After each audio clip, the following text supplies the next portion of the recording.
so often, the sports hangover touches on mature topics. Discretion is advised. Welcome to the Sports Hangover. I'm Michael Benatar. That's Jeremy Garrison. All new setup, and you're back in Orlando. I shipped you back all the way over there. And you just arrived in the box, fresh and clean. And you know what? We are better when we're on separate coasts. It is true. what it is. Our setup works like that. And Jeremy, let's get a little into what's happening now. I don't know if you've been following the Olympics. It's been hard to follow them because NBC decides to rebroadcast stuff that's broadcast on the East Coast at 9 a.m. at 10 p.m. our time on the West Coast. So by that time, I already know. I'm actually trying to follow along who has the most gold medals. Michael, you can always watch online if you're desperate to watch things live. I know, but it's hard. You know, I just want to be on my TV. Comfort. Cut the cord. You don't have cable. How is it hard to watch on the internet? I still have antenna, which NBC should have all of the stuff I need to do. I turned on NBC this morning, and I got Hoda and whatever her name is. Kathy Lee, that's entertainment, Michael. That is entertainment. They're drinking wine at 10 in the morning. You can't blame them for that. That is not what I wanted. But at the Olympics, if you saw the opening ceremony, you may have noticed that one of the Olympic rings did not light. Now, for us, we saw that. In Russia, it looked perfect. It looked like nothing ever happened. And the guy who was responsible for that obviously probably was very upset. Turns out, 2 days later, he was stabbed to death. So, Mike, come on. Talk to me. I know this is a story rummaging around the internet. You emailed it to me as soon as you got it. I know you were very excited. I was. But listen, this is a fake. It's not accurate. Putin did not kill the man responsible for the fifth. No. I know Putin. I know Putin did not. It's a better story if we believe it. Putin did not. Who killed him? That Putin's guy. Putin did not kill anybody. Listen, Russians are cold-blooded people. All they want to do is kill. I've been watching the Americans, Jeremy. I know what. All they want to do is kill. I know what they do, Jeremy. Things are not going well. Can I tell you? If we were playing Guess That Tweet today, I would have some tweets about Shaun White saying, this snowboarding thing going on behind you sucks because nothing's good right now. In Russia, people do not like it. It's 45 degrees. That means snow is not going to be there. It's going to be all icy. People don't like what's going on, Jeremy. I think it's a disaster. I think so many of the complaints are media made. The stuff about the hotels not being up to par and the doorknobs falling off and locks not working. Mm-hmm. It's like 3% of hotel rooms have had problems in Sochi. I know several people over there working the Olympics. Oh. They have beautiful views, beautiful rooms. They say everything is blown out of proportion. The food is great. The transportation is great. Security is fine. No complaints for them. Shaun White is being a pussy, Mike. Not only did he not win gold, there's a spoiler for you out there. He did not win gold in his snowboarding race. You ruined it already? I can't even watch that right now. 9 hours ago. Come on. I know, so but I won't see it. I won't see it until 9 o'clock tonight. He didn't win gold. Here's a newsflash. And he backed out of his other event because he thought it was too dangerous. Well, no one got hurt on that event either. Shaun White's being a pussy. He's past his prime. Wow. We see it all the time in sports. Like Tiger Woods, past his prime. Really? Speaking of Sochi, the opening ceremony, I watched it, and I was a little intoxicated when I watched it on Friday night. And boy, was I mesmerized, Mike. There was a lot happening. There were people, there were colors, there were lights. Did you see the Get Lucky by the Russians? Yeah, that was really good too. I didn't know what was going on because they did not sign off on that, right? I'm sure he did. And what's funny to me is that I feel like my sister was here over the weekend and she actually did some schooling over in Russia. And she says the guys there love to sing and dance. And for me, when she said that, I'm like, oh, well, that must mean because they all, a little flamboyant. Maybe some are gay. But they're not allowed to be flamboyant. Exactly. But then when I saw all these guys singing, I'm like, wow, they really got some moves. They're really getting into it.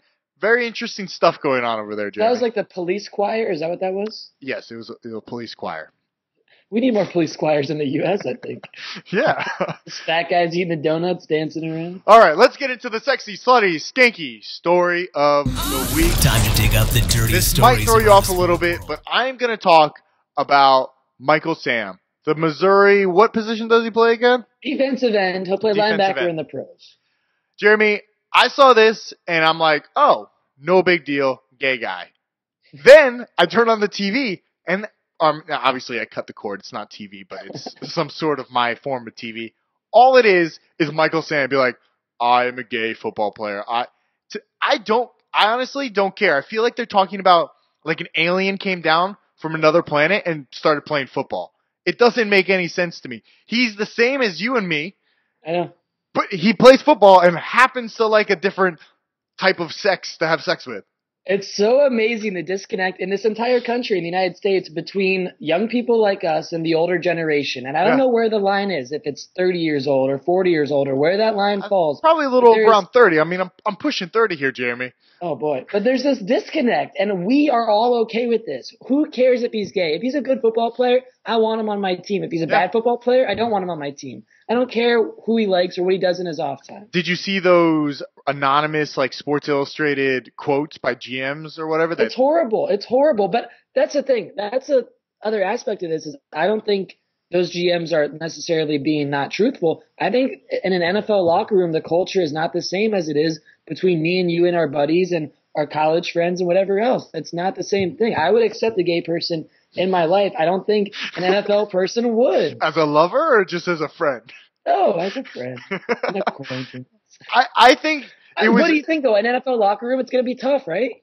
I don't think it's going to be that tough, though, because it's not like he's going around like, oh, come here, give me that. He's not molesting people. That's not happening in a locker room. He came out to all his college teammates, hey guys, I'm gay, no big deal. And he wanted to come out. He did it before the season. They played the whole season. They had a great season, and they went to the SEC championship game. It didn't affect them at all. Everyone said it's going to tear up a locker room. The NFL locker room is not the same thing as me and you. Those are all young people in college and young people in the Missouri locker room. The NFL has opened casting a wider net, if you will. Another thing, people like Mike Wallace have tweeted negative things about gays in the past. Mike Wallace would not welcome a gay person on his team. Jonathan Vilma, the Saints middle linebacker, said he doesn't want Michael Sam looking at him in the locker room. That's a ridiculous, outrageous statement. It just doesn't make any sense. It's not like it's almost like they're upset or I don't know even what the word is for it, but they're they can't think about it as like, oh, well, they're not attracted to him at all. Like, you and me, we're not attracted to other guys because we happen to like girls. Maybe Jeremy, I don't know. But Michael Sam likes other dudes. And I don't think he likes other dudes that don't like other dudes. You know? Right. So it shouldn't, I don't know. To me, it's not a big deal. They're making it seem like some weird man is coming into the NFL and he happens to be gay. What I find the most interesting is the timing of it. We are a couple months before the NFL draft. Michael Sam was the SEC Defensive Player of the Year. The SEC is no slouch. Some of the best football players come out of there. He's going to be a draft pick, whether it's the second or third round or the fifth or sixth round. The timing of it right before the draft is interesting. I guess he wants to get it all out on the table, but will it hurt his draft stock is what a lot of people are speculating about. But we haven't seen anything from him in the combine. We haven't seen anything. I think obviously we know he's a good player in college. So I don't think why would something happen and make his draft stock. Being gay is nothing. Being a thug where you might have punched somebody in the face like that basketball player that shoved a guy in the stands, that diminishes a draft stock. Not having a sexual orientation towards another man should have no issues at all. That's right. And the most underrated aspect of the story is that he told his entire Missouri team in August of last year, and like we talked about, they had a successful season, and no one outed him. On a college football team, there's 70, 80 other players. Yep. Not one of them went to Twitter and speculated about this. Not one of them went to the media. It's not a big deal. Mouthed off about it. It's not at all. Not a big deal. Let's get into a little this or that. I like it, Mike. 3 questions for you. And you get 2 options for each one. Of course. You pick this or you pick that. You ready? Yep. Number 1, we're continuing the theme. Which becomes more normal in the NFL first? Gay players or marijuana smoking? Ooh, Jeremy, this is tough. I like this. I feel like gay players have an easier way in. Having weed legal means it should be legal in all 50 states. Mm-hmm. So I'm gonna say gay players first, but very close behind. Weed becomes legal because people are now openly tweeting like, "Hey man, I smoke weed." I know. And it's like a cultural phenomenon. It's really weird. Yeah, it's like I hurt. I'm gonna smoke a little weed. Yeah, so you went with this. I'm going with that. I think weed is going to be more prevalent. This weed train is moving quick, man. It is. It's on the ballot in Florida in November. It's going to be legal like by next March. I could buy marijuana if I want to right here. Wow. It's moving so fast. It's already the money that Colorado is making off recreational marijuana and putting back in their education system, putting back in their roads and everything else. More states are going to want to do that. I think it's the weed train. I'm a little bit worried about Michael Sam and what's going to happen here. You worry about what team he ends up on, whether players are accepting or unaccepting. It could be a little bit of rocky road. We just don't know yet what the reaction is going to be. That's true. All right. Second one, you see the Olympics around behind me. It's a commercial. Costas, okay. We'll edit something in there. Bob Costas has had a rough little time here at the Sochi Olympics. His eyes also. He had pink eye in his eye, and it was very swollen. We all know you acquire pink eye from feces getting in your eye, right? I've had that once before, yeah. It's common knowledge. It's well, tough. Now that pink eye has spread to this eye. Oh. It's now a double-decker pink eye situation. That's So I don't know good. if you know this, Mike. I don't know if this is another spoiler. I think it might be. Bob Costas is not hosting the Olympics tonight. Oh, you ruined it for me. Matt Lauer is hosting the Olympics. And Matt Lauer hates everybody. Why? He doesn't even want to do that right now.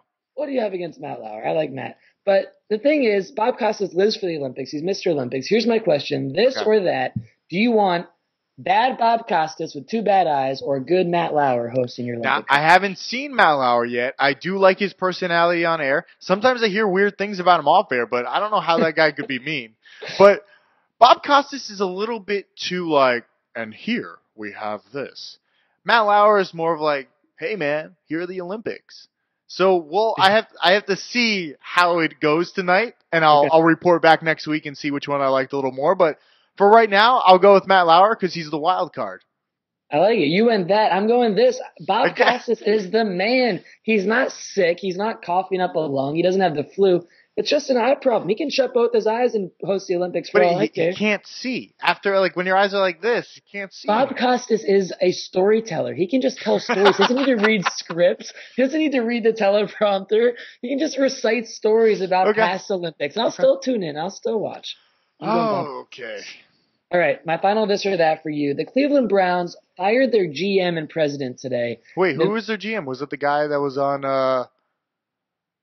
Bill Simmons' podcast? Yes, Michael Lombardi, fired today by the Cleveland Browns, along with their president, Are you Joe kidding? Banner. Spoilers everywhere. This is mind-blowing right now. He just got hired. How do you fire? So the owner fired everybody. The owner fired him. Now, this is coming on the heels of the Browns firing their head coach, Rob Jasinski, after just one season. But it was like a month after they fired him. So you fire head coach, you fire your GM, and you fire the president? Yeah, everyone's gone. He cleaned house, but he did it like a month separate. And they only were there for 1 year. They were all there for just 1 year. The guy doesn't know what's going on. Meanwhile, the Cleveland Browns GM is under investigation for truck stops being like illegal and may have to go to jail for a while. All these truck stops that he owns. What? My question to you. Yeah, that's a true story. What is going on? Google that one. Jimmy Haslam's his name. Worst franchise in pro sports. The Cleveland Browns or other. A lot of options on others. So Browns or other. So I could take any other team. Do you see that movie coming out about the Browns, like the draft? It looks awful. Yes, it does. Right now I'm going to go with the Cleveland Browns.